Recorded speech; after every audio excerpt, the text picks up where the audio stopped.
And we're live here on Latte Firm for Late Night Lounge on Friday, the 16th of May. Welcome, one and all, ladies and gents, boys and girls, from wherever you are watching around the world. Welcome to Latte Firm. Hope you've all had a fantastic week. My sincerest apologies for being late. There is no excuse, but I fell asleep on the sofa. And Yembele had to text me and wake me up, and here I am with you wonderful people. Welcome. Hope you've had a good week. What a week it's been for me. I've been absolutely cracking at work. A couple of days back to back in Manchester. What a city. What a city. I love Manchester. If it wasn't for Arsenal, if it wasn't for my family, I'd probably be living there. But yeah, back late last night, at work all day today, took the kids swimming, just stuffed myself with a massive Chinese meal, and I am ready for bed. Not going to lie. Hope you've had a good week. Let me know how you're feeling in the chat. First up in the house, Afsar D. Gunner says, I am being positive today and moving on to next season. We will win a trophy next season, 100%. Meantime, we will smash Newcastle 4-1. Revenge is on. Come on, you Gunners. On tonight's show, we're going to talk about the Arsenal new home kit. It is very, very saucy. We're going to talk about the transfer speculation that is among us. Lots of players being linked to Arsenal. It looks like they've got the memo. The season ticket renewals are around the corner, so all the speculation is rife.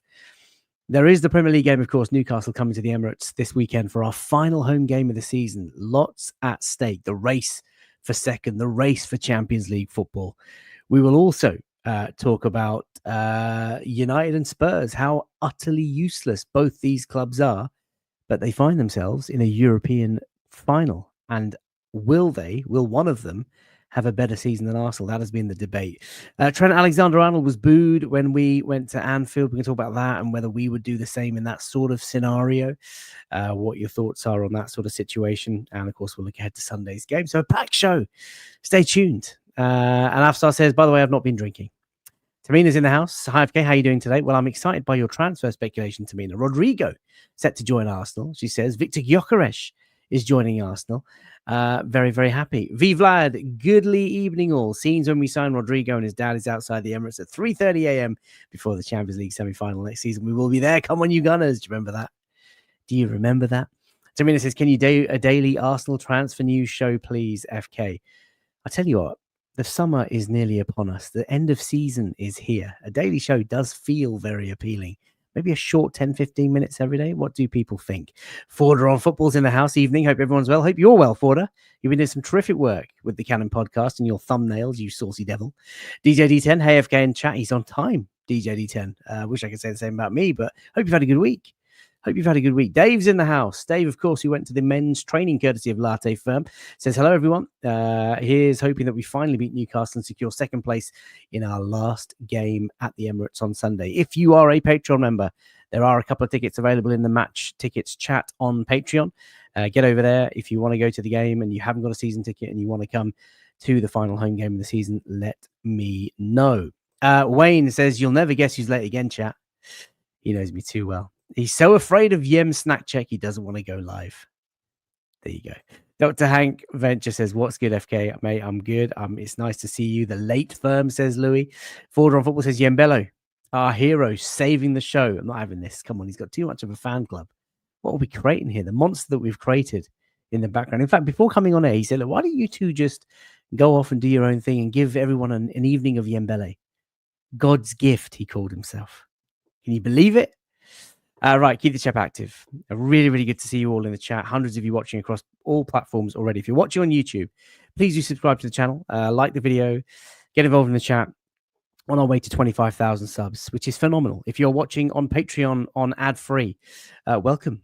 Thanks for tuning. Thanks for subscribing to Patreon. For the price of a coffee a month, you can be in the hat for lots of prizes, lots of exciting giveaways, but also supporting a growing community. And if you're watching on X, just do what you got to do. Retweet, get involved in the socials. Let's bring in the chaps.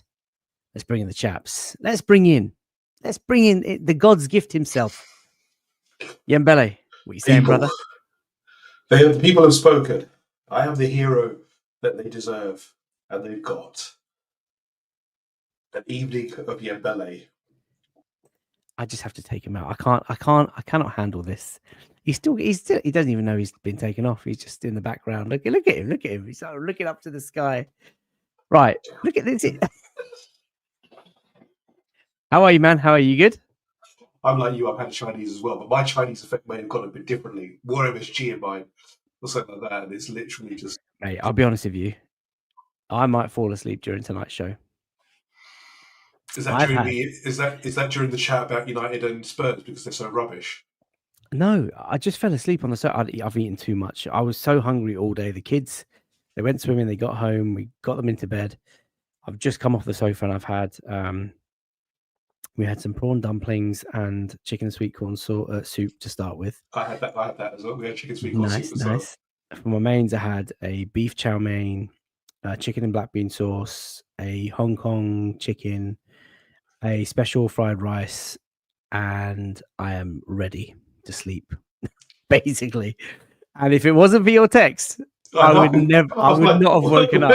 I'm not gonna lie, mate. I fell asleep and my phone was on my chest and it vibrated, and I was like, "Oh, what's going on here?" And he's like, "Yeah, Belly, where's the link? Are you all right, mate?" And I'm like, "Yeah." Is your mic underwater, Yem?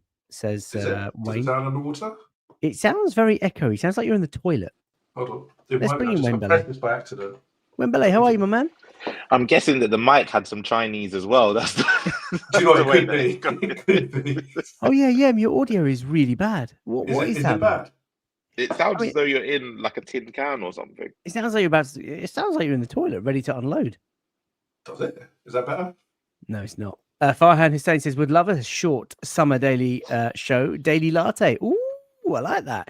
Dr. Amazer says, big ups, FK, big up to you, my friend. Hopefully you've had a lovely week as well. Grumpy Doctor says, who would you want winning the Europa League, FK? We're going to talk about that in tonight's show, so just bear with us for a second. Wayne, how are you, brother? You good? Are you listening to this guy? God's gift, he says. I'm busy with my own problems, man. I'm in a fight with flowers.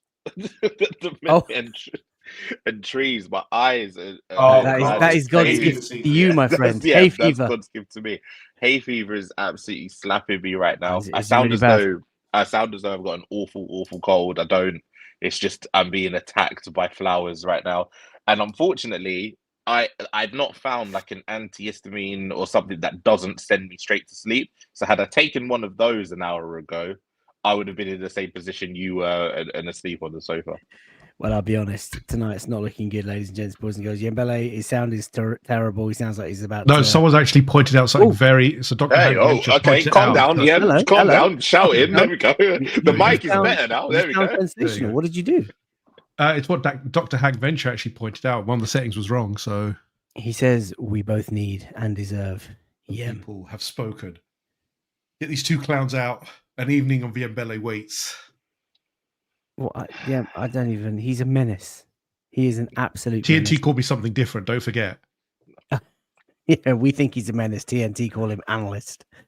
Right, Afsar D Gunner says he's got a sweet chili rice cracker. That is the best snack for tonight. I'll tell you what. I'll be honest with you. I have not got the room in me for anything. I've got the James, the James snack check tonight. I've gone early. I've got just bottle of J2O, and with all that MSG, J2O, H2O. He's going to fall asleep. He's going to fall asleep. He's going to fall asleep. I'll be honest with you. I'm so full of MSG. Yeah, no, I just need the water to end the stream. End the stream now, Dave. End the stream. We could all just go to sleep and just wrap it up and just start the weekend as we mean to go on. Wayne, what you got for us tonight? I have got, and as we've discussed on the show before, the benefits of having a child is usually that you can take the stuff that is not good enough or that is too bad for them. So I have gone for her packet of Milky Bar buttons. Yeah, that's classic. That's a classic. I feel really terrible that you've just stolen your daughter's snack. Listen, she's asleep. She doesn't know. What she doesn't know won't hurt her. All right, Yembele, what are you going to disgrace us with this week? I'm not disgracing you because if you say anything about this, I will eat you alive in the next game because this is our standard. Boost. But you know what? It's not a duo. I know they didn't have a duo. I was bitterly disappointed. You know, they had. Do you know what? I'll give you that. There was a Snickers duo, Mars duo. How can you not have the Boost duo? That is literally what Boost is designed for. This is not really correct. We both know this. Boost is elite. Okay, you've redeemed yourself, my friend. Welcome back to the chat. Ian says Yen will be taking over hosting duties gladly. Rob says he can't wait to say good riddance to Sinchenko latte. I love how you call me Latte. But getting rid of Zinchenko, yeah, I've seen a lot of like stay, go, bin, sell, keep, buy sort of type shows. I think we should do one of those. I think maybe next week.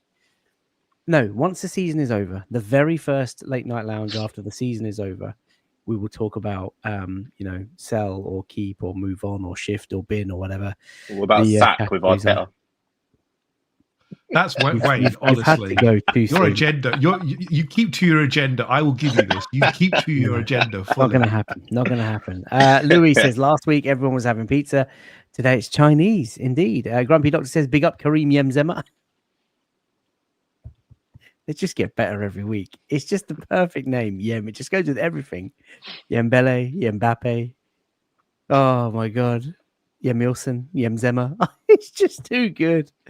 It's too good. Right, Dr. Hank Ventures acknowledged your thanks to him. He says, I got you, boss. J2O is Jorginho. Yeah, J2O is such a true. I wish I had some J2O tonight. Some apple and raspberry. That would have been lovely. Dave, snack check.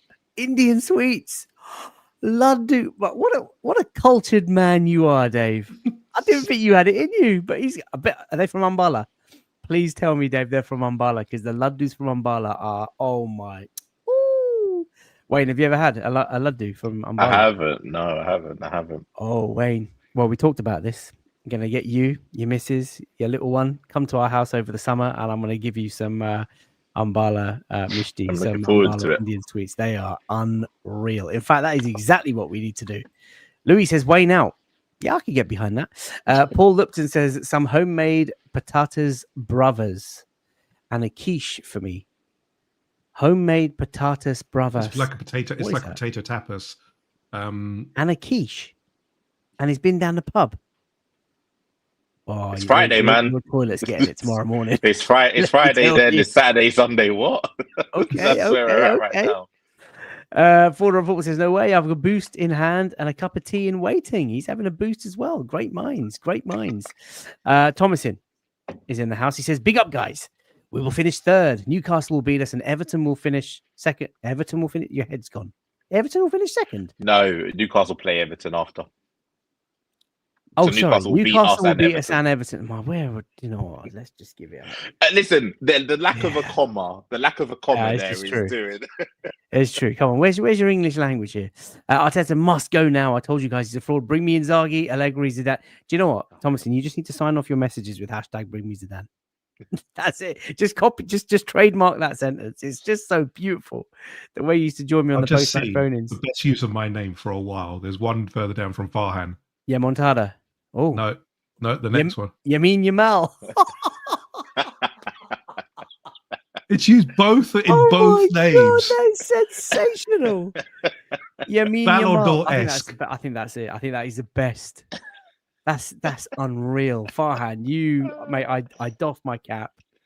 Your Yamal. Twitter handle by the end of tonight should no longer. I'll do it be right Virgin. now. Do you know what? Let me do it right mate, now. You need to just get onto Yamin Yamal. I mean, that's Yamin Yamal. unbelievable.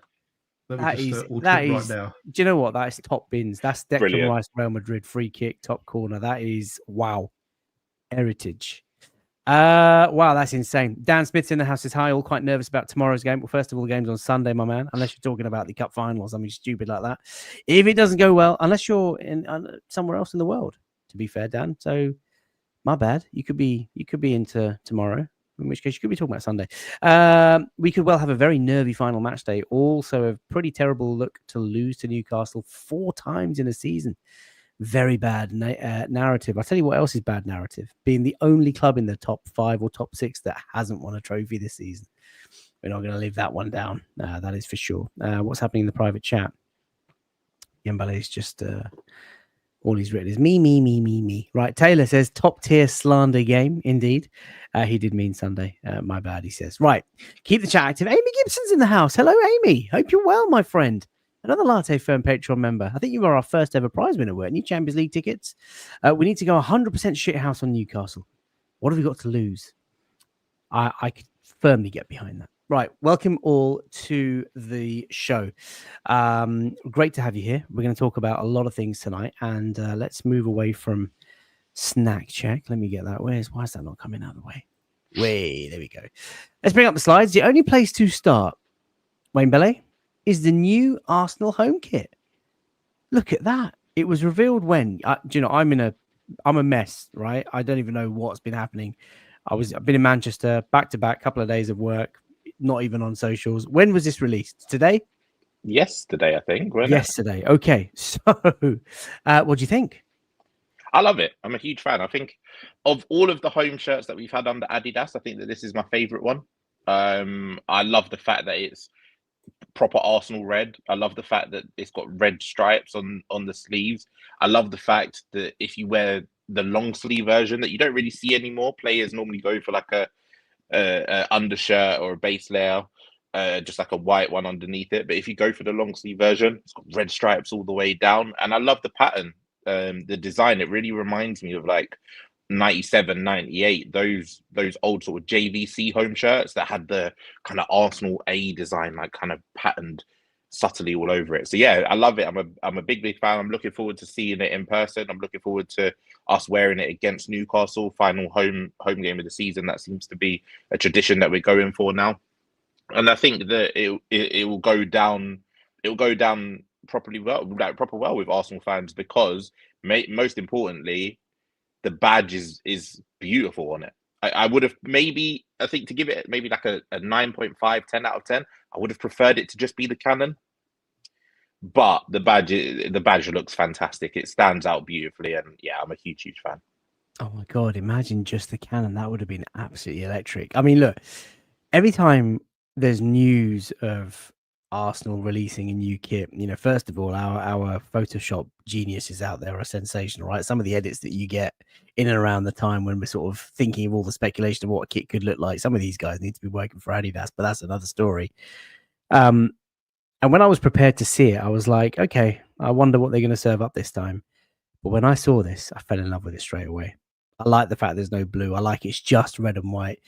There's fine details, which we'll cover on the next slide, but it just looks and feels so great. Now, I don't know if it's because we've got, for instance, Declan Rice and Miles Lewis-Skelly, who just make anything look superb, but this kit really is sensational. I'm going to come to you, Yem, in just a second, but before we go to that, let's just get some of these comments in. Vivlad says it's sensational.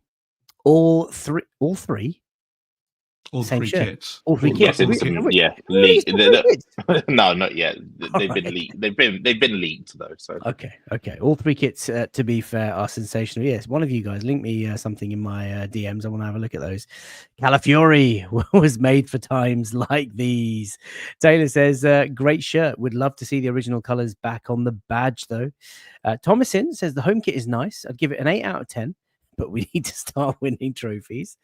Imagine Zidane 5 on the back of that shirt. I know he wouldn't be a player, but just imagine Zidane on that. Vig says it's a win kit. It looks good. I can't lie. I hope we win something. The season was a disaster for me personally. Bought all three kits thinking it would be a memorable season. Do you know what, Vigs? I kind of share that pain with the black and gold kit. That for me is probably my favorite. No, it can't be my favorite away kit because my blue O2 kit is the one. But my black and gold kit is that's timeless. It's a classic, absolute classic, and it is a travesty that we have not been able to win anything in that. You add that to the fact that it was the same season we had the beautiful pink kit as well. The pink kit was underrated. Yeah, underrated. But it's about time we started like wearing kits for like 2 years. How many times did that pink kit even get an outing? I think we only wore it about 3 or 4 times. We never really tend to wear the third kit. But do you know what's annoying me? The leaked third kit this year is based on. It seems like it's based on one of my favorite kits of all time. So it's really going to annoy me. Oh, the old white and maroon from the Cesc. The Walcott, the Adebayor. Oh, that is my heritage. favorite non-home Arsenal shirt ever. So I'm looking forward to that one. Vivlad says it has that aura that title-winning teams wear. Don't do it to yourself, Vivlad. Don't do it to yourself.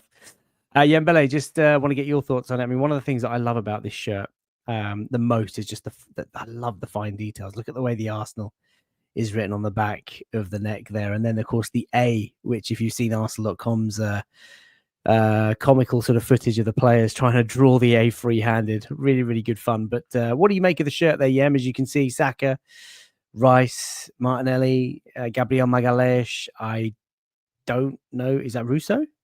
Yeah. Have I guessed that right? It is Russo. Look at that.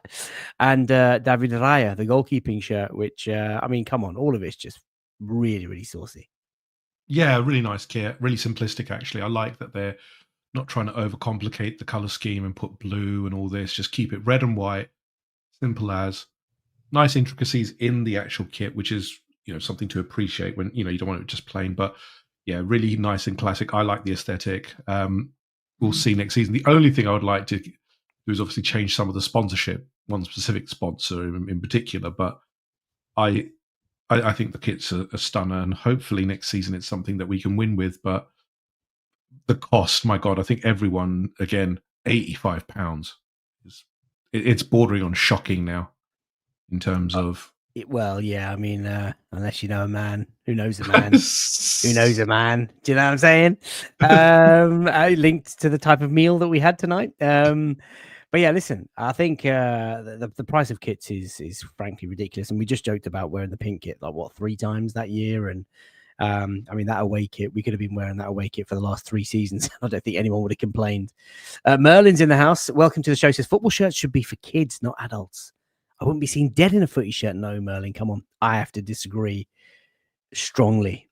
I think we have to move beyond this old school mentality that adults can't wear football shirts. You should be free to wear wherever you want. I love when Arsenal fans are representing the colours on a match day. It makes me feel proud. It makes me feel united in sort of community, especially away days when you go into an away ground and you're just that mob mentality in a small community and everyone's, sort of like chests out, shirts on. I love it. I absolutely love it. What do you guys think? Football shirts for I love, mate. You know me. I wear my football shirt quite often. It also keeps you cool as well. The technology is designed to keep you nice and cool. So in the summer, like it is at the moment, listen to this guy. What? Love it. Keeps you cool. Well, from what? From walking up the stairs at the underground station? What are you talking about? I like wearing. Like I go out in it. I love my Arsenal shirt. I will. No, you do. I've got so many. You and me both have got so many Arsenal shirts. And it's not just. It's memories as well. You wear your blue one as a memory. I've got so many that I've got memories of. I just pulled out my Hleb 13 one recently, and that just brought the memories back. It's beautiful. I love it.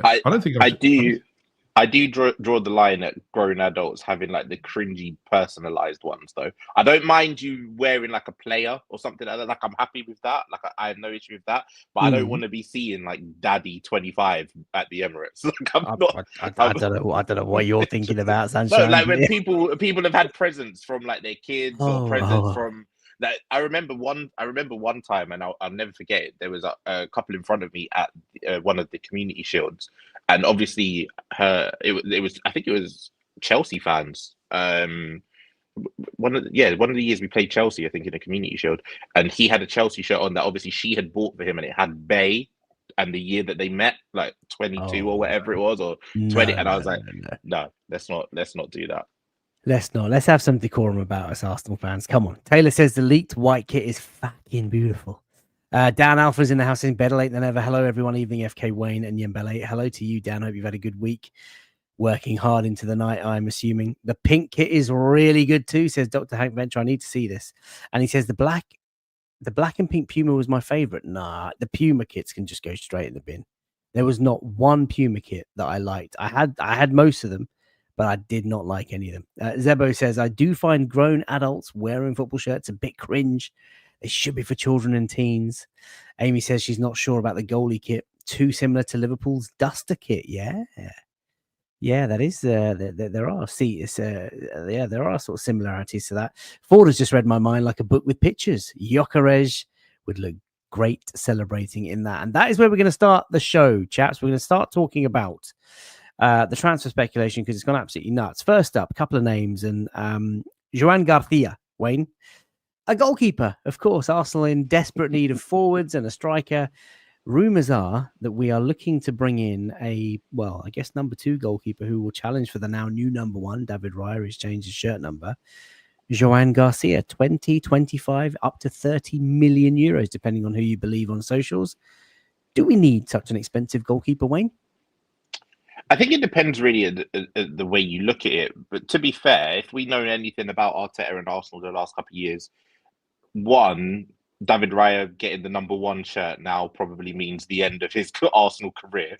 I saw you tweet that. I remember that's a great tweet. and two, if we do sign Garcia, Raya's maybe got until the first international break until Garcia comes in to replace him, because that's basically what happens when we get a new #1. They're out by the first international break. I think we do need a #2 goalkeeper. The big thing, though, for me is this is a big opportunity. I think Garcia, a player and a goalkeeper of Garcia's quality, do we want to miss out? And I think that, yes, David Raya has been fantastic, and it wouldn't be a person that I'm actively looking to replace. But we can't look over the fact that Garcia is a very, very young goalkeeper, and we will not be the only team looking for him. There were reports of Newcastle looking for him. Chelsea are always looking for goalkeepers in every transfer window. Wouldn't surprise me if Manchester United are looking for a goalkeeper. It wouldn't surprise me if Real Madrid, I know that they've just got Xabi Alonso in. Courtois will probably stick around for another year, but Real Madrid will probably be looking at him, and they've been sniffing around before. Barcelona, although he's playing for a rival, the Espanyol at the minute. I don't think that they are able to sign from there. I don't think Espanyol would ever sell to Barcelona, but with Szczesny's situation, with ter Stegen, they could be looking for a goalkeeper. And then you look across Europe as well. Inter Milan, they've had a fantastic goalkeeper in Sommer. He was brilliant in the Champions League, but he's not getting any younger. That could be a team that's looking for a goalkeeper. And if you're a club like Arsenal, you're not only looking for this season, you're looking for the future as well. And if you think that this goalkeeper is going to become the best goalkeeper in the world at some point, I think for the release clause of 20-25 million, I think you do it, because it solves a need in the future, because David Raya may not be this good forever, and we do need someone in at #2 anyway. It wouldn't be my priority signing. I think we need, obviously, attackers, we need a striker, we need a winger, we need a couple in midfield. But this feels like too good of an opportunity to pass up. So I wouldn't be too mad if they went and done it. Well, look, David Raya is 29 years of age, and when he was brought into Arsenal, we had Aaron Ramsdale, of course, in goal, a fan favourite, and I just couldn't understand it. I was like, why, oh, why are we loaning someone for this money with a commitment to spend a further 26, 27 million pounds, whatever it was, 30 million in total? But he has come in and blown my mind, and I'm at the stage now where Mikel he knows what he's doing with goalkeepers. I mean, Joan Garcia, #1 at the moment for Espanyol in Spain, 24 years of age, 6'3", 6'4" frame, phenomenal shot stopper, great claimer, clean claims and catches from crosses and whatnot. Super on the ball, distribution calm, decision making is sound, has represented Spain at under-17s, 18s, 19s, 21s. Will be, no doubt, the main man in Spanish football. I mean, just to finish on the goalkeeping side, but Wayne, you mentioned Barcelona. If Barca came knocking on the door for David Raya, would you consider selling David Raya? I think unless your name is Bukayo Saka or Declan Rice, I think we'd be happy to, or Saliba, of course. I think we'd be happy to listen to offers for anyone. Obviously, we wouldn't accept offers for anyone, but if you come in with an extortionate amount over what we value, then yeah, of course. Now, it's Barcelona, so you know that they're going to offer us pennies for David Raya. So I don't think it will happen. But yeah, of course, if there's an opportunity to sell Raya, for example, for more than you would be able to buy Garcia for, I think it's something that you definitely contemplate doing. But I wouldn't be forcing David Raya out of the door. Well, Joan Garcia is going to be very popular in the summer. Atletico Madrid want him. Vlad saying Garcia is arguably being the best keeper in La Liga this season. It's a good market opportunity. But Jonathan Kay says, nope, not a priority. All funds to the attack. And that is where we move to next. Yembele Eberechi Eze, who is playing in the cup final tomorrow. We'll talk about the cup final towards the end of the show. But he has been long linked with a move back, might I say, to Arsenal. He was, of course, on our books as a youngster. Does this midfield maestro excite you, Yem? He's an exciting player, and he's got the kind of skills that we need against low blocks. He's very good with the ball to his feet, tight spaces. The money that Crystal Palace will ask for, I think, is my main concern. He's English. He's an England international, key player. I think he's got a long contract still. I don't think he's coming to the end of his contract. So I think the money involved is the one thing that would turn me off. It's not his ability, because I think you'd be a fool not to look towards someone of his ability and have him in your squad. I don't think he's a starter necessarily all the time. I think he's got the ability certainly to be, if he can prove himself, but going from a team that relies on, if you take Jack Grealish as an example of what has happened to those players, key player who was doing everything, was the focus of everything, then went off to Man City and became really an also-ran. It's a different step up. So that's the question. And again, I'm like a lot of people. I think you have to be very focused with your funds right now in terms of where do you spend your money? Where's the bulk of it going to go? And the bulk will be going to the attacking, to the striker effectively. I think if there is an opportunity for Eze at a good price, then it would be something that's interesting. But again, I think we have other priority targets at the moment. Dan Smith says, what's the reported price for Eze? I mean, Yem, you're talking about it. He says, I don't know how we can be putting more than 25, 35 million towards a midfielder after, of course, Zubimendi. But look, Eberechi Eze is going to be 27 in about 4 weeks' time. He's played 32 games in the Premier League this season, scored 7, got 8 assists, so 15 G&A. Every time I've seen him, I've been impressed by a moment or something, or like a moment of brilliance or a bit of technique, from a goal or something outrageous that he does. I'm not quite sure what he's like, sort of, off the ball. Mikel Arteta's a bit of a lunatic when it comes to work rate and trying to press and all that sort of stuff. But there's no doubt he's a talented player. I just don't know if he's got not the longevity, that's the wrong word. If he can sustain that sort of intensity and high level performance and output throughout a whole season, I'm not sure. I mean, Taylor's just said it. Eze hasn't shown it over a full season. Always seems to start well and finish really well. Love watching him, but there are better ways to allocate funds. Farhan says, love Eze. Would prefer Xavi Simons, for a similar profile and price. And DJ D10 says Eze would be perfect. Wayne, what are your thoughts on this? Just get your opinions, because we do need attacking flair. He is, of course, an attacking player. There's the Arsenal connection. He's English, like Yem says. 27, coming into the best years of his career. Is this someone we should be all over? 100%. I adore him. I think he is absolutely fantastic.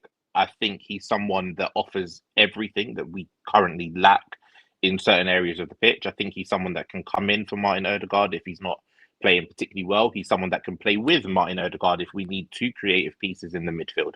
He's someone that can drift off the left. He can play sort of through the middle if we need him to. I think he's prime and ready to go for a top team. There's no surprise really that Manchester City have been sniffing around. If he goes there, it will probably be worse for him because, like Yem said, that Jack Grealish effect, they're probably similar in the type of maverick type player they are, and Pep will probably coach that out of him. Whereas with us, we've seen success with players like Eze and Emile Smith-Rowe, and I know it ended quite sour with Emile Smith-Rowe, but at times he was able to show us the kind of things that we lacked, especially in midfield. So I love Eze, and I think that from all accounts, I believe that he's got an agreed release clause or something to, I don't know whether it's to top 4 clubs, to big 6 clubs, whatever it might be. And I think it's around 60 million. That's what was floating around online. But look, like a couple of the chat said, if Xavi Simons is available, he would probably be my number 1 pick.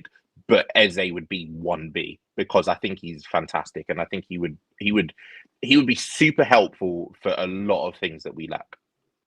Jonathan K just reminded me what happens to Fabio Vieira. Well, apparently FC Porto and Arsenal are in negotiations for a permanent purchase for him. Shimal Kumar says, don't think Eze is good enough for us. It's okay. Looking good at Palace, but Arsenal is a step up. But I could be wrong. That's what he says. Ian says, I'd like him. Said says way too much at that sort of money. Moving on, there are a couple of other players that have been strongly linked with Arsenal. First one, Rodrigo of Real Madrid, 24 years of age, hasn't really had a great season this season, if I'm being honest with you, chaps. Now, listen, I can't confess to being a La Liga aficionado, but 30 games in La Liga, 6 goals, 5 assists, 24 years of age. What are your thoughts, Yembele? Is this a player that excites you? Yeah, he's a player who excites me because his record is there for all to see. Obviously he didn't have the greatest season this season, but he's been a focal point in past seasons for Real Madrid. The question is obviously, again, we're coming back to money. He is undoubtedly going to be looking for top dollar, looking to start every game. He will want to be the man. He's coming from Real Madrid. He unashamedly will say, look, I'm a massive player. Doesn't matter who, I was one of the front three, and I want to be the man here. The question will be the money involved in all aspects, his transfer fee and the wages. Is he a game changer? At Real Madrid, you're playing with Vinicius Jr., Mbappe, Bellingham. And that gives you, more space and more opportunities to be a good player. At Arsenal, when you're expected to be the man, is he going to do it? There is a slight doubt for me. I think if I'm paying top dollar, I want guarantees. And unfortunately, there are, as we know, there are no guarantees, but you're trying to inch your way to that guarantee.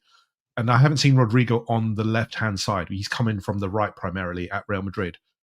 And that's a question, it's too much of a question mark for me. I'd rather have someone who has been playing there for a good couple of years to say, that's the man. That's the one I want to have there. He's played for years. And for the finances involved, again, we just have to be very mindful that we want to have a good summer. If the pricing is correct and we can do a structured deal, he's what's a good price for him, yeah? Because the rumours are £100 million. No way. He's on £200,000 a week at Real Madrid, and I do agree with you in that if you're going to drop 100 mil on someone, you have to be absolutely fucking sure that he is going to come in and elevate you immediately, Declan Rice style, right? Yeah, exactly. There are not too many players like that in the world. But at 100 mil, it does seem a little bit steep. I mean, that's what V Vlad's saying. Look, Rodrigo's good, but £100 million, Nico Williams should be the one. But forget Nico Williams for just a minute. What's a good price for you, Yem? Ignore structure and amortization, all that sort of stuff. But how much are you willing to pay for this boy? Probably the max ceiling I would go to is 80 million. But again, that's structured. I don't want to be saying to Real Madrid, we're going to pay you a huge lump up front, because I can't see us doing that. We have to. But forget the payment structure and forget the interest-free credit. 80 million is probably, right? is where I'd top line it for me. Why are you laughing? The interest-free credit has tickled me. Yeah. Look, why don't we do 0% down? 36 months, interest-free credit. Bob's your uncle. No, I mean, do the deal right now. It's like a DFS sell. Yeah. Can you imagine?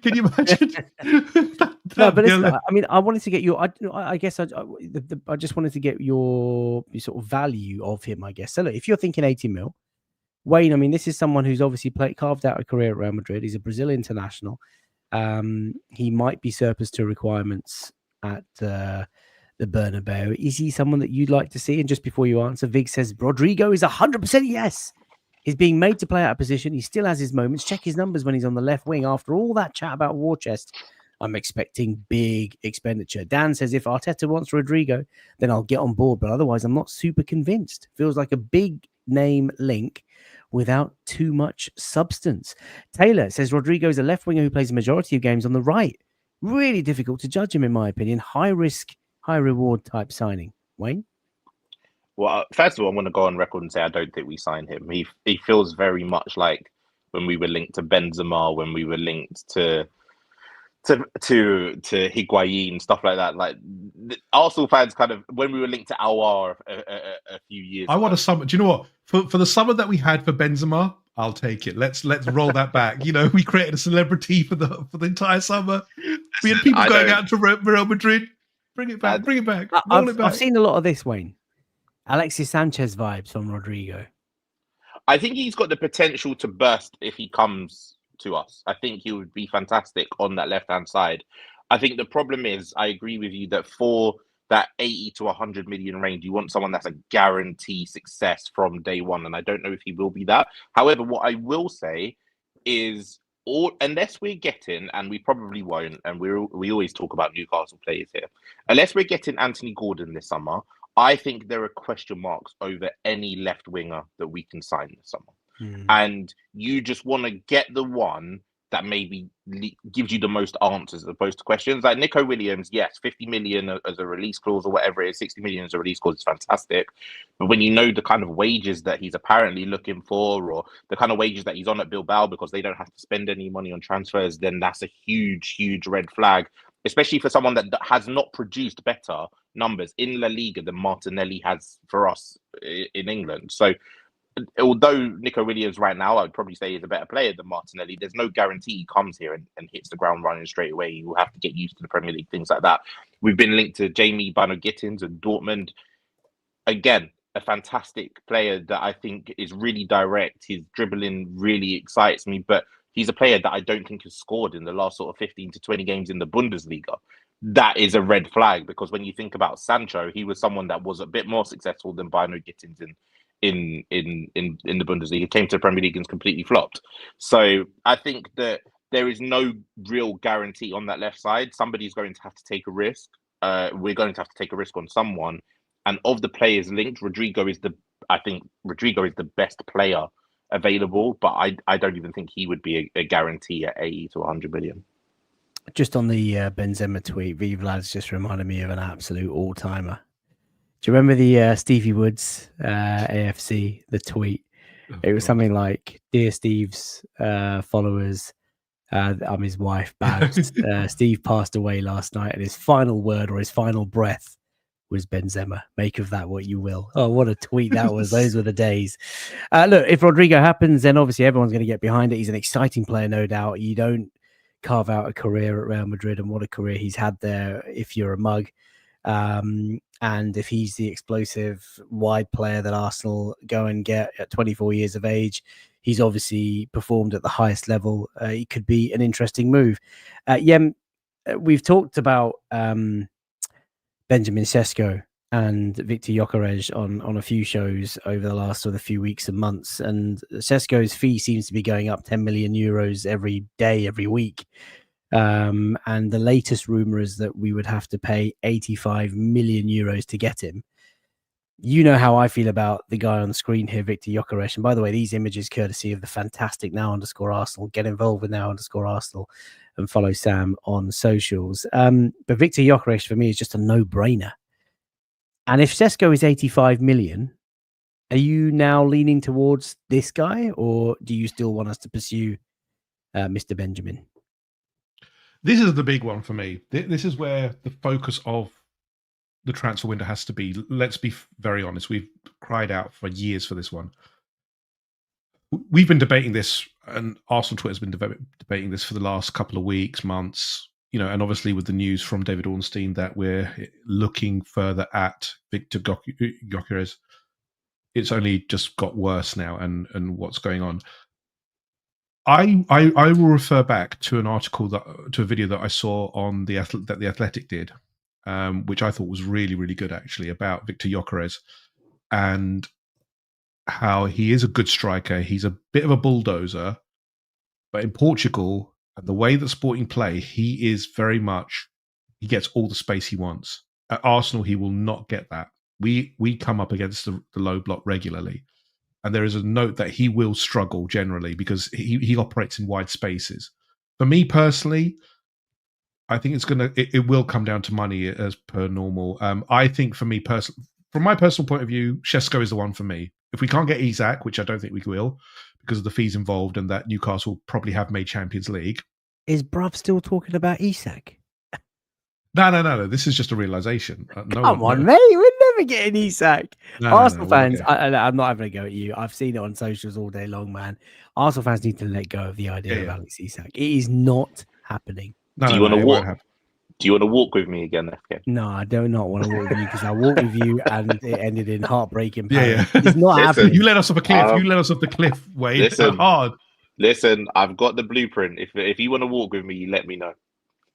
But I'm intrigued, Wayne. No, you're not.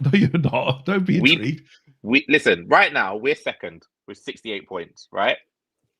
Newcastle, Chelsea, Aston Villa, and Man City all on either 66, 65 points. We beat Newcastle at the weekend. They then lose to Everton, and Uncle Unai does us the favour and finishes 5th No, behind you've Chelsea, lost the story right behind there. Man Unai City, Emery never does behind us a favour. Arsenal. No. Newcastle Unai finished biggest 6th. bottle job. Newcastle are out of the Champions League. Alex Isak 14 coming to Arsenal, baby. Nah, Walk with me, You've Walk with me. 100% put And Isak Uncle 14 on Unai. the shirt name generator, haven't you, Wayne, today? Listen, man, he's the only player that's worthy of that shirt number. If Gyökeres and Sesko come, you can give them anything else. Do not give them 14. Isak all the way. Okay. Well, look, I hear you, Em. Sesko is the one still for you. For me, I understand why people doubt players coming from the Primeira Division in Portugal. And I know that there's not been a great track record. Most players seem to be very sort of lightweight. I mean, Bernardo Silva is lightweight, but he's been phenomenal. But for me, this guy's got speed and power. And I get he's not great with his head. And I get he plays with space ahead of him. I still think he's got all the minerals to absolutely bang in the Premier League. But I would love to see a centre forward like him. And if it's to be Sesko, it's Sesko. If it's to be Rodrigo, it's Rodrigo. If it's to be Mbappe or whoever it is that we end up signing, let it be whoever it's going to be. We need a fucking forward. But yeah, let's see how the transfer rumours rumble on. There was an interesting tweet, AFC stuff released about, I don't know if you've heard this, guys, but there are some football clubs across Europe, Barcelona namely, that are a little bit nervous about the aggressive way that Arsenal and Andrea Berta have approached the transfer window. Apparently, we've been talking to players, agents, and camps very aggressively in the last few weeks, and European clubs don't like it. What did you guys make of that? Yem, you were nodding. Big Berta getting the chest out. I love it already. Just Big Bertie getting to work. Look, that's what he's getting paid for. Look, when we hired him, we said, look, all Edu was doing is putting barbecues together. What we want you to do is cook it a different way. Get out there, cook some transfers up, and make it happen. The proof is in the pudding. If we get our business done early, which is what we need, we don't dilly-dally around, then I'm all for it. I don't want to be in this position where towards the deadline day, where we're waiting on a Raheem Sterling-like signing. That was just a joke. So I'm all for it. You also have on the flip side the story coming out of The Athletic today that the way that we've negotiated and been talking to Sociedad really helped us secure Zubimendi. And that relationship, that constant dialogue has also allowed us to get a payment structure where we don't have to pay the full release clause up front, which benefits us and probably benefits Sociedad in the long run as well. So I think the positive thing right now that Berta and the transfer team, whoever it is involved, are showing is that we've got options. And I think in past summers, we've not had options. It's been Isak or nothing. It's been Sesko or nothing. It's been Nico Williams or nothing. Right now, we've got 3 or 4 options in key positions, and all of them would bring different qualities. It's just about now securing one of them. We shall see. Paul James says Gyökeres will be another Darwin Nunez. A couple of people talking about Leandro Trossard. Amy's just said, I'd be happy to make some money from Partey. Needs to be sold. I mean, it'd be more likely to be released, I guess, in the summer if his contract is up for expiry. Look, like I said at the start of the show, we'll do a show as soon as the season's over. We'll look at the squad and we'll do a sort of, keep, sell, marry, avoid, snog, whatever the snog bin, whatever. Yemeli got a bit excited there. Welcome Yamal, says V Vlad. Yamin Yamal. I can't get over that. That is absolutely extraordinary. My profile's been updated. Is it good? Jonathan Case says Bertie has used journalists. It's part of his style. Taylor, thank you so much for your super chat, man. I really appreciate that because I paid our StreamYard subscription today. It has more than doubled for the year. Can you guys believe that? It used to be like a couple of $100. It is now almost $500 just to be able to stream on this platform. So your contribution to the channel is greatly appreciated, man. We don't get too many super chats, but I am very, very grateful for that and for your generosity. He says, Watkins is still my number one. To me, he's a sensible buy. £40 million, lowest risk, albeit not the highest ceiling, and represents the win now narrative with his age. Chaps, Ollie Watkins is someone that I really could have got on board with last summer and particularly in January. And I know there was noise around Watkins, and obviously John Duran went over to Saudi. For me, I feel the Ollie Watkins boat is probably gone. And I think he's turning 30 in the summer. Not that age actually matters, because we've seen forwards over the years where they sort of blossom at 29, 30 years of age. He absolutely is a sort of player that could have done a job this January, but also could do a job for the next year or two. But it just feels like, that he's not the sort of player that Arsenal are going to go big for this summer.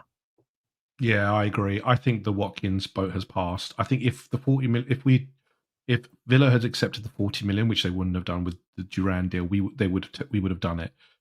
It feels like the targets we're looking at are not a step above what he can do, but offer something different. And I think Arteta is looking for that difference maker within the forward line, just to provide something different. He's a fabulous striker. He's Aston Villa's top goal scorer. But 30 years old, again, you have to think of resale value, and there is no resale value with him.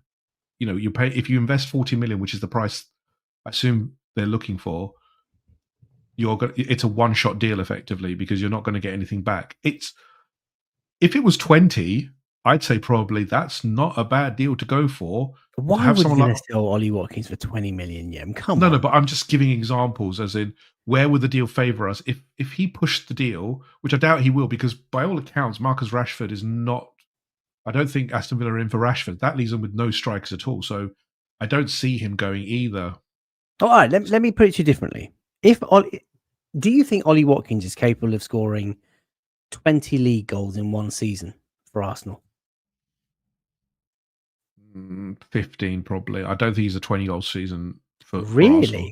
Wayne? Yeah. Do you see Ollie Watkins as a 20-goal a season man in the Premier League? I absolutely do, because before his injury, Kai Havertz was on course to hit 20 goals. So okay, now if Ollie Watkins could do that for, let's say, 3 seasons in a row, 29, 30, 31, that's not beyond impossibility. That's not beyond possibility, right? Beyond impossibility? No, it's beyond possibility. No, it's in the realms of possibility. Yeah. Yeah. So 40 million doesn't feel like a lot of money for someone who would guarantee us a goal every 2 games in the Premier League for the next 3 seasons. I think the problem is we would be having this same conversation again in 2 years. In terms and for a lot more money, we might win stuff in the next 2 years, and but we might sign Gyökeres. Yeah, but we might sign Gyökeres or Sesko and win stuff in the next 2 years as well. And we don't need to have this conversation about a striker in a couple of years' time. I love Ollie Watkins, but I do love Ollie Watkins, but I don't think now is the right time for us to sign him, because, like you said, that it's not only the age factor. It's I can't sit here and say. I can't sit here and say that within sort of the next 2 to 3 years, if that's the window, that Ollie Watkins would win us a Premier League. Whereas the sort of rate that Gyökeres scores at, or the rate that Sesko has been developing at, you can see that is a bit more of a probability.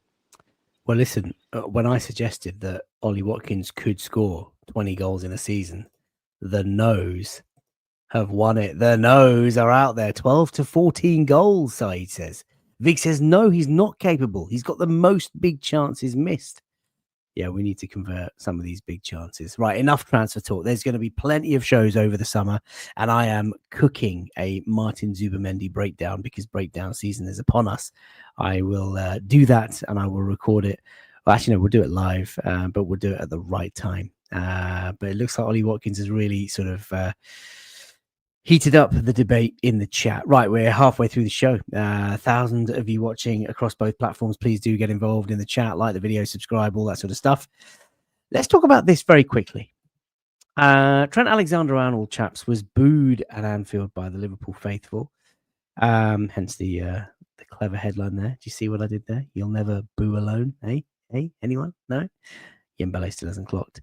The Athletic article says Alexander-Arnold looked shell-shocked, and so did many of his teammates. We've all seen the Dominic Szoboszlai reaction to the boos from Anfield. Yeah, you okay, mate? You look like something serious is about to go down. He's just messaged in the chat to say he's lost audio. He's trying to find it. Oh, great. Fantastic. Not again. Not only was it brutal, it was unprecedented. Go and then come back. He probably can't even hear me. Type that in the old chat, mate. And then Mo Salah said today on an interview to Gary Neville on Sky Sports, saying, "I was surprised because this is not how we act as Liverpool fans. We shouldn't act in this way with anyone." Wayne, I was really surprised.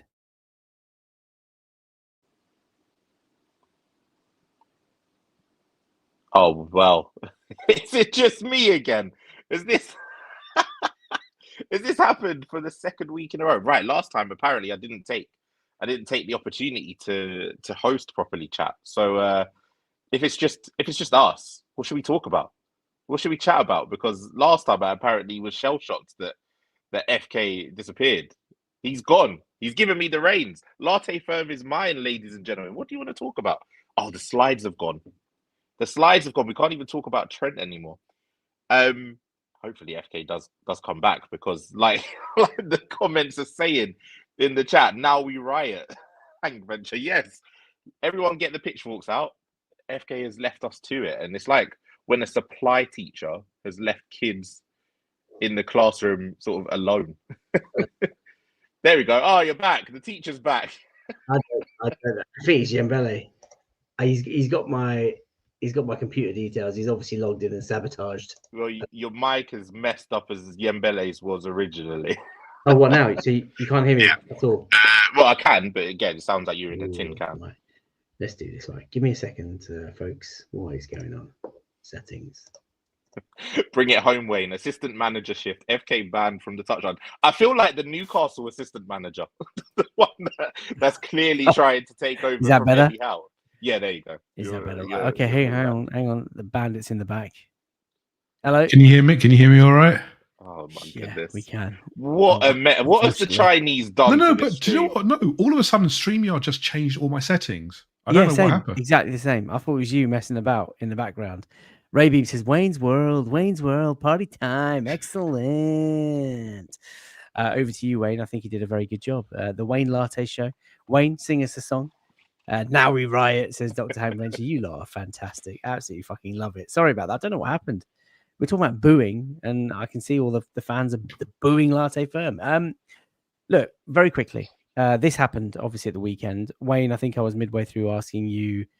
I was surprised that so many Liverpool fans booed Trent Alexander-Arnold, because this is a boy who's been at the club since young. He has won so many honours and contributed so much to this club. And it's weird because it's not as if he's forced the move and like forced a sale or walked out. Like, he's honoured his contract to the last day. And it just made me feel really strange. Now, look, I know we've had our moments in the past as a fan base with, boos of Abue when he tackled his own player in that game. Granit Xhaka, of course, when he was booed off the pitch. But I'm trying to compare him to, I guess, someone like Bukayo Saka. If Bukayo Saka plays for Arsenal over the next 4 or 5 years and leads us to a Premier League title and a Champions League win and maybe 2 or 3 other trophies, and he saw out his contract to go to not Spurs or Chelsea or City, but to go to Real Madrid or Barcelona, would we be booing Bukayo Saka? What did you make of it all, Wayne?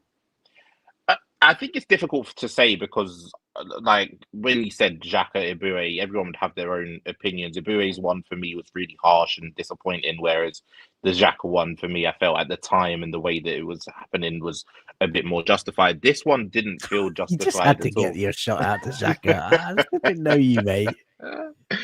This one felt really ugly, like, and so unnecessary, and it was disappointing because, well, in the build up to the boos, like as soon as they saw him coming on, they started singing the Steve Gerrard song, the Steve Gerrard. But what they tend to forget is that Gerrard was basically forced to stay at Liverpool by the local community. If you don't know that story, Google Gerrard to Chelsea, and you'll soon figure out what kind of threats he was dealing with if he did leave.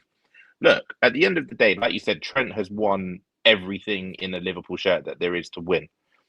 And instead of booing him for going to Real Madrid, and I've seen a lot of Liverpool fans say, I'm sorry, if you've grown up in Merseyside, you don't grow up wanting to be a Real Madrid player. No one does. That's because you're not a professional footballer. The minute you have a sniff at becoming a professional footballer at the highest level, you want to play for Real Madrid, and to a lesser extent, you kind of want to play for Barcelona. You want to play for one of those two because those two are the biggest clubs in world football. No one can argue with that. But I think for Liverpool fans to boom the way they did was just nasty. Boo the club because they're the people that got you or got him into this situation. If they had offered him a contract that it was completely impossible to refuse, he'd probably be staying. And this is before this season. Like you could, I don't think he'd be staying. I don't think he'd be staying, Wayne. I think this guy is good enough to play for any club in the world, and I think the noise was just too loud about him moving. I think Liverpool should have seen this coming, and they should have maybe tried to negotiate sooner. But it still leaves a really weird taste in my mouth when you know he's an academy boy. He is a local lad, and I take that comment, Wayne, you made about, Liverpool fans have talked about the community and growing up in the area and how much it means and how you never want to move away. Boy, he had a dream. He wanted to play, and he's capable of playing at the biggest club in the world, at the highest level in the world, and he wants to go and try something. And fair play to him. And look, I think there was a comment here about how he's pulled on the heartstrings. Josh, this is a really good challenge, fair challenge. He's pulled on the heartstrings of all the fans for years and then engineered a move on a free 2 years out. It's pretty diabolical, in my honest opinion. And look, there were one or two moments this season when he celebrated and everyone was like, oh, is he going to stay? Is he going to go? But I can't knock it. And I don't think he deserved the booze. Neither do I. But if you think of the way that Liverpool fans have reacted since the Real Madrid stories popped up in January, the way that they've reacted since then, is he not correct in going? Because if this is how they truly felt about it, a lot of the things that they've said, they're not just saying it from a place of, oh, he's leaving. They're questioning his ability from before. Well, he could never defend anyway. If this is how you're truly feeling, why would I stay? Why should I want to stay? You're proving him right for leaving by reacting like this. Dan says, personally, I don't think anything dishonourable about seeing out your contract and moving on. That's exactly how contracts work. Taylor says he's been going to their training ground for 20 years. Can't blame him for wanting a new environment. And of course, the Liverpool fans were shouting Conor Bradley's name, weren't they? They were screaming his name, singing his name. And you could see from Dominic Szoboszlai and, of course, Mo Salah's interview on Sky Sports today that the players noticed it. They didn't like it. And it does make you think, like, if you're I've been talking to Liverpool fans online today about when was the last time Liverpool signed a gargantuan player at the top of his game. I can't remember a big ticket player, box office player that Liverpool signed at the top of their game. And if they are going to go into the market, even Arne Slot's comments, like Arne Slot had the perfect opportunity in the post-match interview to come out and just say, look, I think his answer was something along the lines of, I'm not going to tell fans what to do. They can think what they want. But he should have said, look, this is a guy who's given his all for so many years. We're disappointed to be losing him, of course. We'd love to keep him at the club. But, we wish him well. And fans, you can boo him, but I personally am very thankful for all of the service he's given our club. And off he goes. I think Arne Slot missed a trick there. And there might be Liverpool fans that think, oh, typical Arsenal fans looking for faults in Liverpool's, chinks in Liverpool's armour. But I think it's a shame. This is he's probably, well, not probably, he's absolutely one of their best ever academy products. Yem, does it leave a bitter taste in your mouth? Not bitter taste, you know what I mean? Like, it's not nice to see, is it? It's not nice to see, but I think it's the state football's going towards. I think social media and this kind of entitlement around, a player should always be with us and they should always want to stay with the club. The club are the be all and end all. Look, the fact is football is football. It's always been this way. No, it's very hard to be loyal in this kind of day and age. I think he's done nothing wrong at all. But there's this entitlement from all fans as well. Arsenal fans, as Arsenal, Man United, Liverpool. Oh, he's one of our own. He should be staying with us for forever, and he should have this, etc. It's life. He's served them well. He hasn't done anything. Liverpool should have, if they wanted to make money off him, should have offered him a contract that was commensurate with his ability, as you said, Faisal. They didn't. He's done nothing wrong. But apparently, if you exit Liverpool, you're treated as a leper effectively. I don't see anything wrong in the way he's done it. He hasn't done. He never said until the last minute, "I'm leaving." I mean, Mo Salah was literally saying, "This is my last contract. This is my last contract. I'm not staying. I'm not staying." And then got the 400,000. They're still cheering him. Trent has done it for a lot longer, but he's got booed just because he said, "Look, thank you, everybody. I just want to go and try something new, and I want to be off. I'm going off." It's the fickle nature of football. It's how fans are nowadays.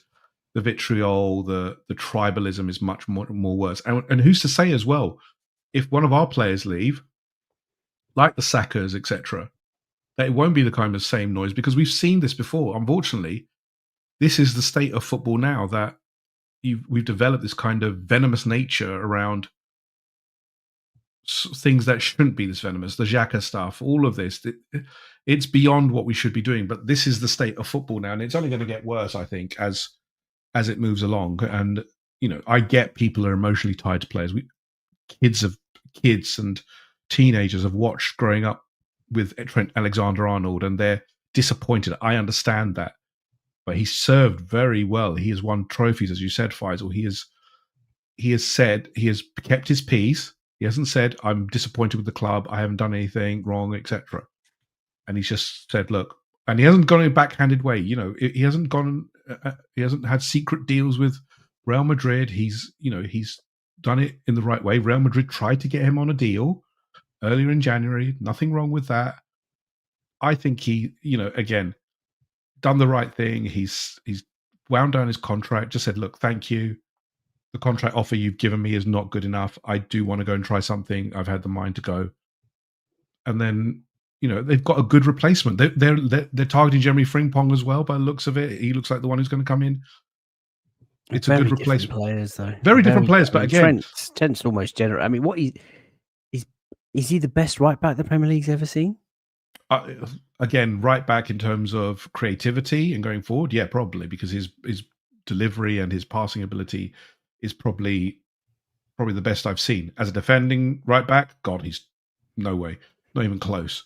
But as a creative force, as a creative force, no, absolutely no doubt. And I think he'll bang in Spain, because Spain, he'll get the space he wants.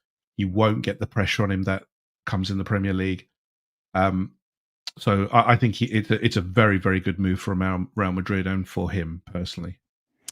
Yep, of course, he gets to meet up with his mate Jude Bellingham under Xabi Alonso. There we go. This is another conversation that's been in the socials. And I kind of want to have it, because both of these utterly useless sets of wankers have lost their matches tonight in the Premier League. They, of course, both play each other in the Europa League final in Bilbao next week. And this has been much of the debate. And I'm sure you guys watching, and there are thousands of you that have tuned into tonight's show already. I'm very, very grateful. I'm sure you guys have all seen the socials. When one of these clubs win the Europa League, will they have had a better season than Arsenal? Wayne? No, just no. Do you know what? If they had finished like 7th or 8th and weren't as bad as they both have been, I can hear a discussion point. I can hear an argument for it. But let me read you a couple of stats that have come out from tonight, because obviously they both played this evening. Manchester United will end a Premier League season without winning back-to-back league games for the first time ever. Wow. For the first time ever. The Manchester United. And they're going to probably finish, I don't think they can finish higher than 15th. 15th. Now let it sink in, yeah? Manchester United have not won back-to-back Premier League games all season. They've never done that before. I don't care if they win a Europa League, and I don't care if they end up in the Champions League because of that.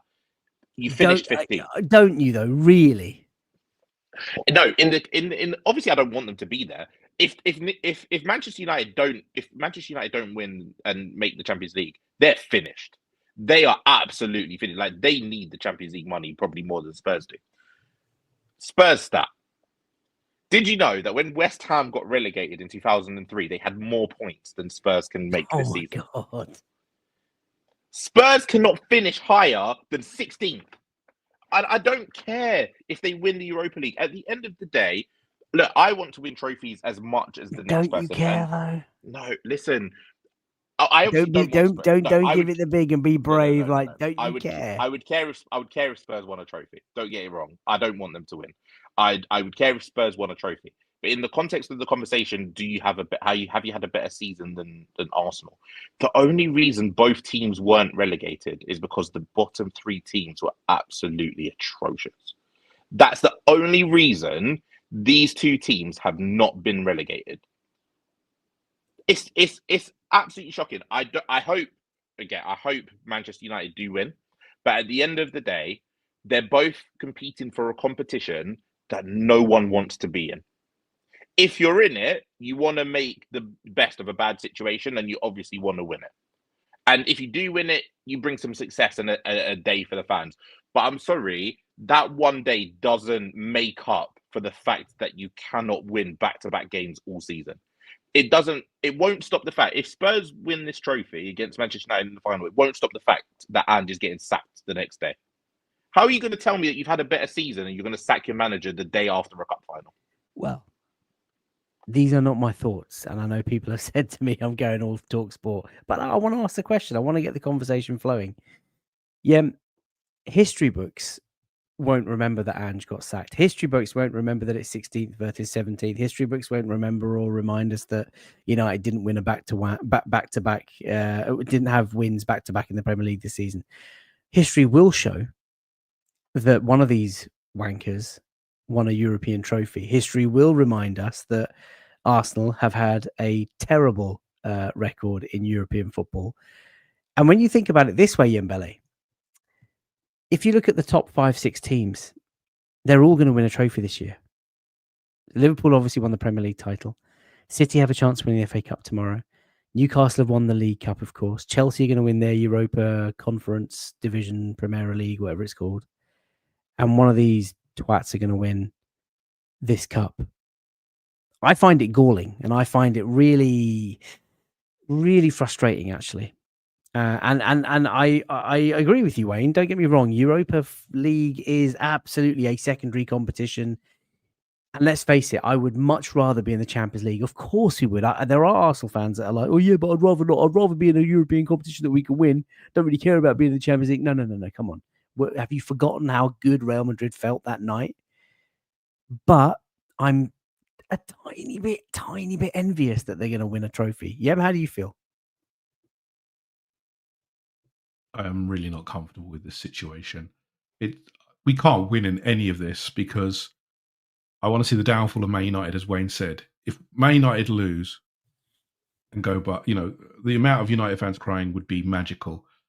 But on the other side, I do not want Spurs to win a trophy because we'll never hear the end of it, despite them being 16th or 17th of what they are. I don't think they'd have a better season than us, but the problem is that trophies talk. They've won a trophy. Whoever wins it, despite the form, will have a trophy. It's a secondary trophy, but it's still something in their cabinet.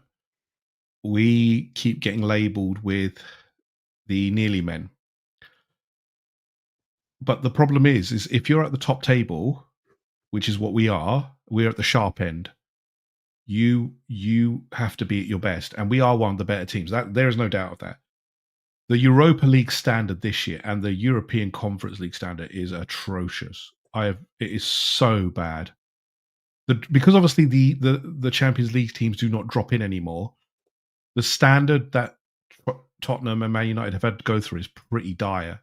The biggest teams they went through with Atletico Bilbao, Lazio didn't even make it through. I mean, it's not been a great tournament. And the Europa Conference League is even worse. If Chelsea didn't win it, there would be an inquest. To me, and I know there are fans who are very much, you need a trophy to prove it, but what would you rather not? So you would rather not be at the sharp end trying to win the title, trying to win the Champions League and drop down and drop your standards off. I mean, whoever loses this game is going to be in the absolute mire, let's be honest, because You've got whoever loses, realistically, they've got a terrible team who needs overhauling severely. They won't necessarily have the funding to do it because they won't have the Champions League or European competition for that matter. So it's, what would you rather have? I would rather be able to go again and have a sustainable period, which is what we hope to do. There's no guarantee. We're in a very competitive league, and that's the thing that us as fans, I come back to it, this whole thing of we need trophies. It's that we do need trophies. Yes, we need a trophy. But what trophy do you want? Do you want to go to a Thursday night, or do you want to go to, Astana and all this? I want to go to Real Madrid. I want to go to Barcelona. I want to go to the big teams. I don't want to go to these minnows. I don't want to play for these pants things. This is the difference. And I get it. But for me, doesn't mean we've not had a more successful season. It just means, unfortunately, the opportunity to win a trophy was not there because we're playing at in the elite competitions, not at these B-Tech team competitions. Ropikov says, FK, this might sound crazy. It is crazy, man. I don't even want to read it. I would rather Spurs win that trophy, he says. Absolutely not. This cannot be, this is not an option. Chaps, I think we're all agreed that United absolutely have to win this trophy. It's honestly like my worst night. It's honestly like my worst nightmare. The moment can you imagine a North London parade? That's not us. Oh my God. They wouldn't parade this, though, would they? Yes, they would. Come on, FK. Of course they would. They produced a DVD. They produced a DVD for a game. You think they wouldn't put a parade? The Audi Cup, remember that? Of course they would. This is literally. They're probably already planning it. I bet you there's a planning application already in where they're saying, honestly, it's, and also they're going to have access to Champions League as well. This is what I hate about it as well: the access to the Champions League for 16th and 17th. What is it would be some mic drop for Big Ange, that is for sure. It's just who we are, mate. Win things in my second season. Yeah, but you down, mate. You haven't turned your eyes down to the floor. Oh, yeah, sorry. Come on, man. It's just who we are, mate. I mean, this Vivlas says stuff of nightmares. Imagine that Jamie O'Hara, says Kevin. We cannot have that. The DVD, do you remember that? All the R's. Welcome to the show. There's something about Manchester United, and I will close on this before we look at Newcastle and we'll sort of wrap up and look ahead to the FA Cup final tomorrow. As shit as United have been over the last 5, 6, 7, 8, 10 years, whatever it is, they just seem to keep getting to finals and winning trophies. Am I saying this right? They've won 5 trophies in the last 6 years or something. Well, they've been to 5. I think they've been to 5 finals. 5 finals in 5 years. 5 finals in the past 5 years. I think they've won 3 of them. Oh well, if they win this one, it would be 3. I think it'll be 3 years in a row with a trophy. I mean,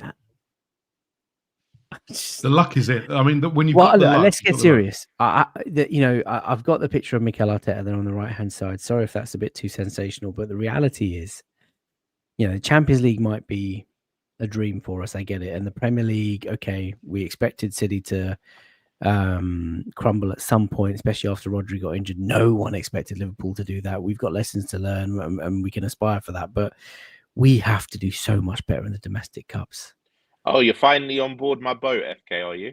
Hey, I introduced you to the FA Cup. Then you start coming at me about the FA Cup. But even the League Cup, like you've been snobby to them for what am I saying? 3 years. What am I saying? Right, let's just move on before I put my big foot in my bigger mouth. Right.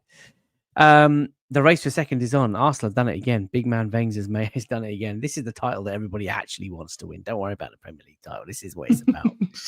Arsenal, of course, in second place on the league table, as you can see, courtesy of PremierLeague.com. We are 68 points. Newcastle are just behind us on 66 points. Manchester City are fourth. No, they're not, because Chelsea have overtaken them this evening. Chelsea, I created the slides, of course, earlier today. Chelsea, after their win at home to United, you just can't rely on United or Spurs to do anything. Fucking wankers. Chelsea are in fourth. Manchester City have dropped down. Villa have beaten the enemy at Villa Park, so they are also above Manchester City. But those are remaining games. You can see we are at home to Newcastle. It's a massive game, guys, on Sunday. Yem, should we be bothered about finishing second? What does it mean to you?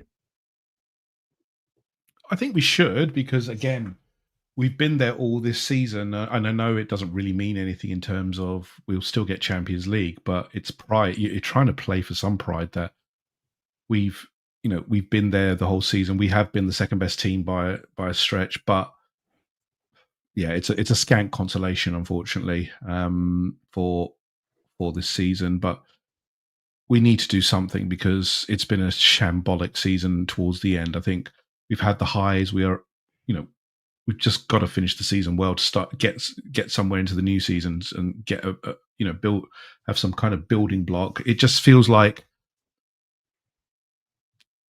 that first half against Liverpool. I thought, okay, the players are on the beach. That's it. They've done. They've gone. The Real Madrid, the PSG game got to them. But then the second half showed me that there's still some fight there. So I'm pleased with that.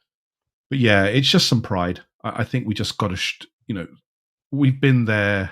It would be a little deflating to me personally if we allowed teams to get to a position where we've been for most of the season, and it's just through our own sheer, not stupidity, but just our lack of focus and can't concentrate and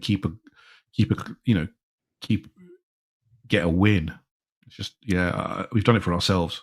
Well, when you look at the fixtures of the other clubs, Wayne, I mean, look, Newcastle have got to play, obviously, us on Sunday. That's their tough away game, our last home game of the season. Then they play to Everton, who have interestingly named their new ground the Dickinson ground, or whatever it's called. Dick away next week. What the fuck?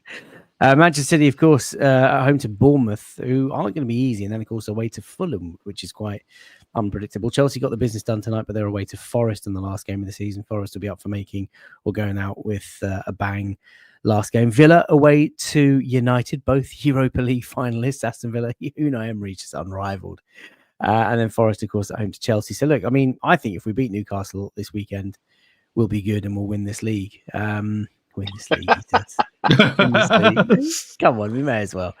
Wayne, is it important to you that we finish second? I mean, it is about pride, as Jem says. Yeah, it's important. But more importantly, I genuinely don't know how we found ourselves in this situation. I cannot believe. Well, we just ran out of legs, didn't we? I mean, we were. Could you even say we were in a title race this season? No, we couldn't say. But I've been telling you that since October, FK. But you didn't want to hear me. Anyway, I don't know how we found ourselves in this situation at all. We had like 12 points on everyone, and I don't know how we got here. But a win against Newcastle at the weekend will be enough to secure Champions League. We need a win and a draw to finish second. Are Southampton even going to show up on the final day of the season? I don't know, but I think. Do you know what? It means more really the fact that we're playing Newcastle, not even because of the league table, just the rivalry or whatever you want to call it with Newcastle. It's a big game. It's our final home game of the season. Even if we had second wrapped up, we would want to beat Newcastle on our final home game of the season. It'll be interesting to see if they do anything at the end of this year, because obviously last year Mikel had you in tears with his speech, and the players made you believe that we were gonna win everything this year. It'll be interesting to see if they do something similar at the end of the season. Obviously, they always do their sort of lap at the end with claps. I don't think they'll want to do that if we've lost. So with a good week's rest, I think we should be fine up against Newcastle. It will hopefully be a good game. Yeah, hopefully it will. And I think the players should always do the lap of appreciation. I think. As sour as this ending to the season has been, and as heartbreaking it's been at times, we have grown to love this group of boys, and they've taken us on this journey. And it's not been our year, and we've been miles off the pace. But you have to show the appreciation at times of adversity, and it is an adverse sort of moment for us. But if we can finish second 3 years in a row, we go again, we regroup. Arteta learns a bit more about rotation. We go out into the market and buy some players, and we get some players back from their injuries that they've had, and we go again next year. As Wayne was talking, just brought up the lineup that we had at Anfield. I expect Mikel Arteta to go as strong as he can on Sunday, and there's a chance for David Raya to claim another clean sheet. And if he can nab one more on the final day of the season at Southampton, there's a chance that he might win the Golden Glove again. Back-to-back Golden Gloves, might I add. Yeah, I have to be honest. I don't see it because I think Newcastle will actually score against us, unfortunately. I just think, from what I've seen of Newcastle in the last couple of years, they play the mid-block, which is literally our worst nightmare. They love the mid-block, and they do it very well. And it's Eddie Howe has got them set up very, very well. They're very well drilled, very good players, and they've got Isak up front, who's caused for the first time. This is the first time I saw Saliba absolutely get bodied and so rattled by a player, and that was Alexander Isak. I am actually quite worried about this game. I think it's going to be a challenge for us, especially now we've lost a physical presence in Mikel Merino, who's suspended for this game. Trossard, I believe, is also a doubt now as well with an injury, and Martinelli apparently limped out of the training session this week. So, are we going to be at full strength? So we've got you're on mute anyway. I have worries because I in the last couple of games against Newcastle, we've not done well, and they physically outmuscle us. They beat us to the ball. We are what state are we in? We did well against Liverpool, as I said, in the second half. We have to show more of that. I wonder if Martinelli will go up front again, because I thought it was actually quite telling that when you go in behind and when you drop balls in over the top, we looked a lot better. And I thought Martin Odegaard looked more freer. I wonder if he'll go that same way, because it just looked like it fit us better than trying to do this, trying to play through the lines, etc. Where Newcastle, for example, will absolutely destroy us because Trossard against, for example, a Cher or Dan Burn will get absolutely torn apart. There's rumours Kai Havertz will be on the bench, or Kai Havertz. You know, he's apparently got really hench now. Is he? Yeah, How apparently. Do you know Mikel said today he's changed his body for this since he's been injured.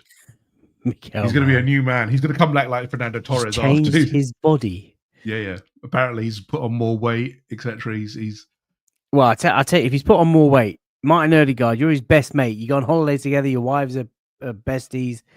Flipping, get on that diet, because Odegaard. Well, I mean, who knows? I mean, he was quite thin generally for a player his size. So it'd be interesting, but I don't think he'll start anyway. I think he'd be on the bench. Okay. But this one concerns me. This game concerns me. I think Newcastle are motivated. They are. Look, Wayne, someone said in the chat, does Declan Rice plays? I can't remember where the chat is. I mean, for me, send Deckers to Barbados, mate. No. Start him. Ooh. You have to start him for this game. Oh, okay. Wayne, what are your thoughts in terms of lineup? I mean, Newcastle coming to town. There's spice in this fixture. There's a rivalry there, whether you like it or not. And we have a chance to finish above them, because if we lose, wow, Newcastle might finish above the Arsenal. If we lose, we could not finish in the Champions League spots altogether. Let's not get it twisted. We've not got Champions League wrapped up at all yet. So we would obviously need to lose both games. But look, at the end of the day, win this game and just get all of the confusion out of the way. Win the game. Whether you finish second, it's obviously nice to finish as high as possible. But second, no one's going to remember it at the end of the day. But win the game, secure your Champions League qualification, send everyone to Barbados for Southampton. We don't care if the kids play that game. But I do want to get into a position where we're comfortable enough to bring on the likes of Kieran Tierney, because I'd like to say goodbye to him. It would be nice to... Yeah, KT. It would be nice to see him one final time at the Emirates. But we also have to remember that Trossard came off against Liverpool unfit, injured, whatever you want to call it. I think he should be fine. But more importantly, obviously, Marino got sent off. So he's suspended for this one. So someone's going to have to play in midfield. And if it's not Declan Rice and it's not Marino, who's it going to be? Because obviously there's no Jorginho. Well, Jorginho was training. He was training at the men's open training session. Dave was there. He saw that. I mean, Jorginho might be back in. I've just asked everybody, by the way, for their score predictions, and let's get yours. But Donald says 2-2. Vig says 2-1 to the Arsenal. Farhan says 1-1. V Vlad says 2-1 to the Arsenal. Afsar 4-1. He's been confident all throughout. Havertz to score, maybe coming off the bench. Wouldn't that be a wonderful story? Boston 3-1 to the Arsenal. All the Ars thinks we're going to keep a clean sheet. Oisin thinks Newcastle are going to smash and grab. 2-0 away win. DJ D10 2-1 to the Arsenal. Donald's just complimenting Kai Havertz. Such a handsome German. Ars Venger says go full strength. Trevor Bibbins says 2-1 to the Arsenal. Welcome, Trevor. Hope you've enjoyed the show. And shouts for Wanyeri as well, who's not really had much game time recently.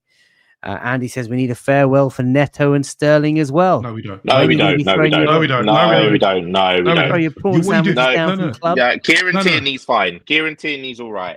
I'll even allow a clap for Zinchenko, but I'm not saying goodbye to Sterling. No, you put a boot out. You give him a boot. That's what you do. You just say thanks, thank you. The door's there. Don't knock yourself on it.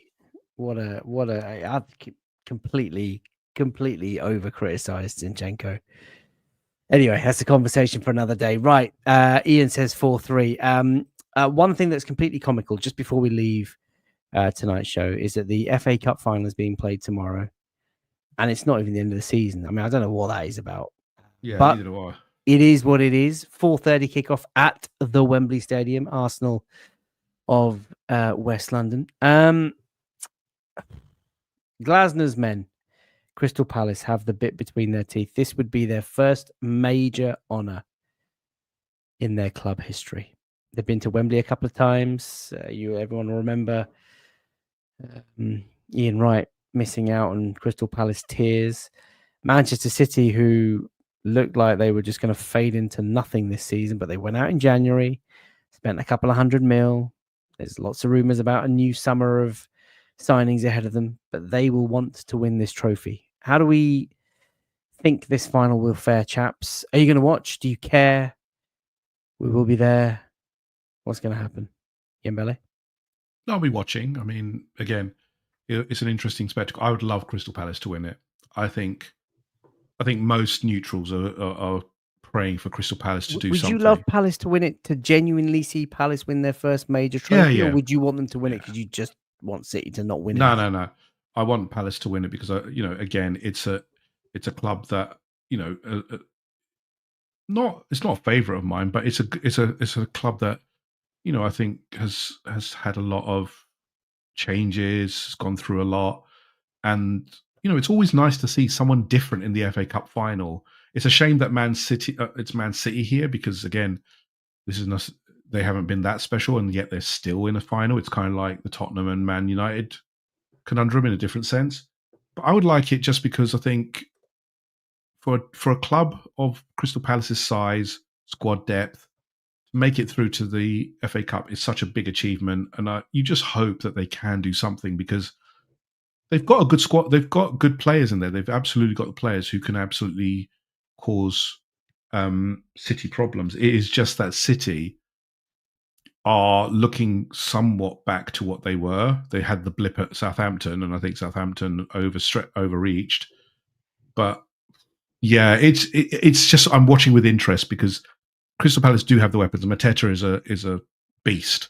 Eze can do so many. Can be a winner. Will Eddie get on? Will Eddie score the winner to bring FK to his knees? Eddie. Eddie. Don't start. Up the underdog, says Ian. By the way, Wayne, just before we get your thoughts on this, Manchester City, of course, lost the cup final last season to Manchester United. We all remember that. This will be their 14th FA Cup final. Oh, lols, only 14 finals. Crystal Palace have been in 2 finals before. This is their 3rd. They've lost both of those finals. I was going to say to Liverpool, but it's actually Manchester United. So, look, what are your thoughts, Wayne? What do you think the outcome of the game is going to be tomorrow at Wembley? I really hope Crystal Palace win. I really, really hope Crystal Palace win. And I was so annoyed, and we had this conversation at the semi-final weekend. I was so annoyed that Man City ruined it. Because can you, like, an FA Cup final of Nottingham Forest versus Crystal Palace, like for a neutral, that would have been fantastic. And I think, look, every year when the FA Cup starts, I want us to win it. I want us to go all the way to Wembley. I want that day out. the FA Cup is our trophy. Like, it belongs to us, and I want us to win it every year. But if we don't, I always want it to go to a team that have maybe not won it in years, or a team that have never won it, or have never seen their team in this situation before. I think the last couple of times that this happened, that team has got battered. Like, I remember us against Aston Villa in an FA Cup final. We absolutely wiped the floor with them in the first half, and it wasn't even a contest. I hope that doesn't happen here. But I really hope Crystal Palace do it, because look, I know that we've criticised sort of Newcastle in the past. We've talked about this rivalry, but those scenes for those fans when they won the Carabao Cup, like, that will, even as a neutral, like, that will stick with you. Like, those sort of images will stick with you.